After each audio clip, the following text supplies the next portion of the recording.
someone else or something else will be supreme. And that someone else or something else other than Allah who is supreme in your life results in shirk. وَهِيَ خَاوِيَةٌ عَلَى عُرُوشِهَا وَيَقُولُ يَا لَيْتَنِي لَمْ أُشْرِكْ بِرَبِّي أَحَدًا وَلَمْ تَكُنْ لَهُ فِئَةٌ يَنْصُرُونَهُ مِنْ دُونِ اللَّهِ وَمَا كَانَ مُنْتَصِرًا. Nor could he find all the people who were there to open the car door for him, who were all there worshipping him when he was rich. No, he had nothing. None of them had it. They all abandoned him. So he could not find those who could help him against Allah. Nor was there any way that he could get out of this awful state in which he now was. هُنَالِكَ الْوَلَايَةُ لِلَّهِ. Surah Al-Kahf is proclaiming هُنَالِكَ الْوَلَايَةُ لِلَّهِ. Protective power is with only Allah. Only Allah can protect you. Al-Haq, the true one. هُوَ خَيْرٌ ثَوَابًا وَخَيْرٌ أَمَلًا. He is the best to reward, and He is the best to determine what is to be.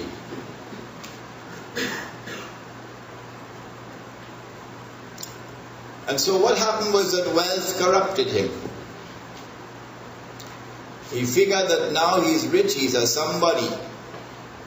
And that fella poor, he's a nobody. This is an age, I think we will recognize easily, which fits perfectly into the pattern drawn in Surah Al-Kahf.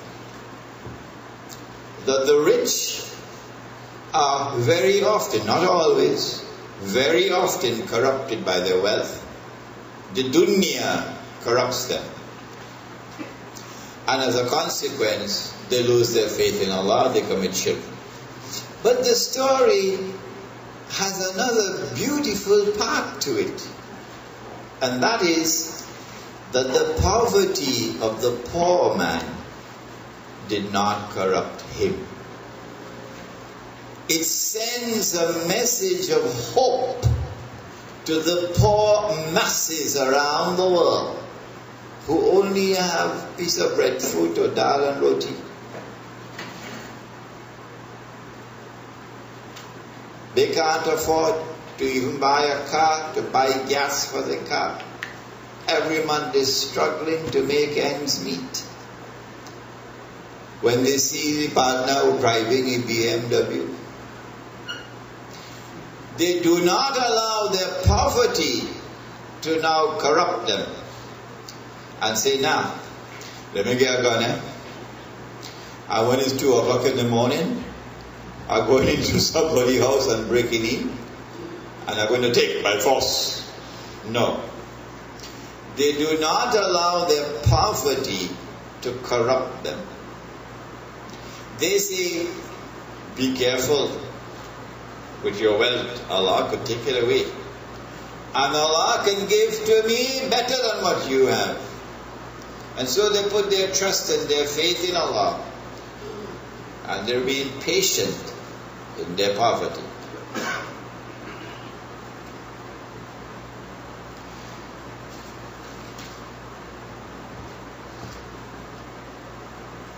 Whenever we take Allah out of our life, we commit shirk. This is materialism, where we do not recognize a reality beyond material reality. Now we come to the really serious part of the subject. The modern world has taken Allah out of the political system. Because we were born in it. We've lived all our life in it. And it has been embraced by all of mankind, illa ma sha Allah. We stopped thinking about it critically. And so we are unable to recognize the shirk in the political system. Since there is no reality beyond material reality, it's only this dunya, nothing else beyond this. It means that there is no sovereignty located with Allah. Sovereignty is now down here in the state. Supreme authority is no longer recognized with Allah. Supreme authority is now located here in the state. The supreme law is no longer Allah's law. The supreme law is the law of the state. Allah can make something haram, like lending money on interest, banking. Allah could make it haram, but we could make it halal. We could legalize it. The modern state is a secular state. And the very definition of a secular state is that it does not recognize Allah as being supreme over the state. You could believe in Allah if you want. You could believe in an idol. You could believe in the Jumbi. That's not our business. You could believe in any God you want. It doesn't affect the state. Once you accept that there is no God whose authority transcends the authority of the state. Once you don't believe that, you are part of our system. But the minute you declare that there is something beyond the authority of the state, the sovereignty of the state, the law of the state, higher than that, to which you must give supreme loyalty, now that is treason. He's a fundamentalist. He's a terrorist.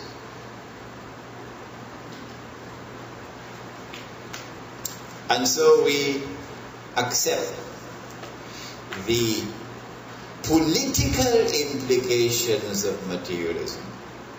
We accept the modern secular state. That is shirk.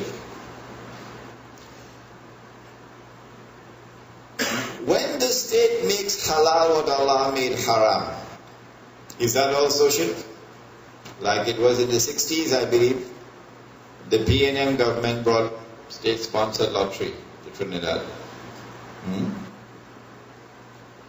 And there were some Muslim ministers in the cabinet. I said, we ain't voting on that.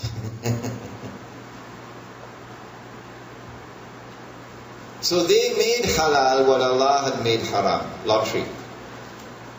And then when the PNM went and the UNC came, then they also continued, the NIR also continued the lottery. I don't think lottery ever stopped. No, good. Okay. So you made halal what Allah made haram, meaning you legalize it. Is that shirk? Yes, it is. Yes, it is. The Quran says in Surah At-Tawbah, ittakhadhu, they took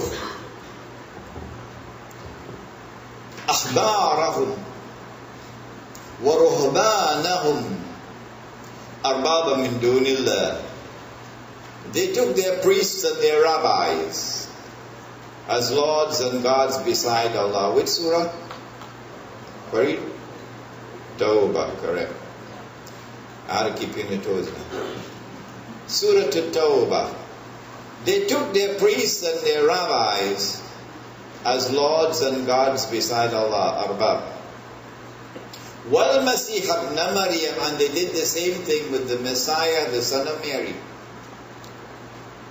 وَمَا أُمِرُوا إِلَّا أَن يَعْبُدُوا إِلَهًا وَاحِدًا. But they had not been ordered other than to worship one God. لَا إِلَهَ إِلَّا هُ. There is no God but who? But Him. Subhanahu, glory be to Him.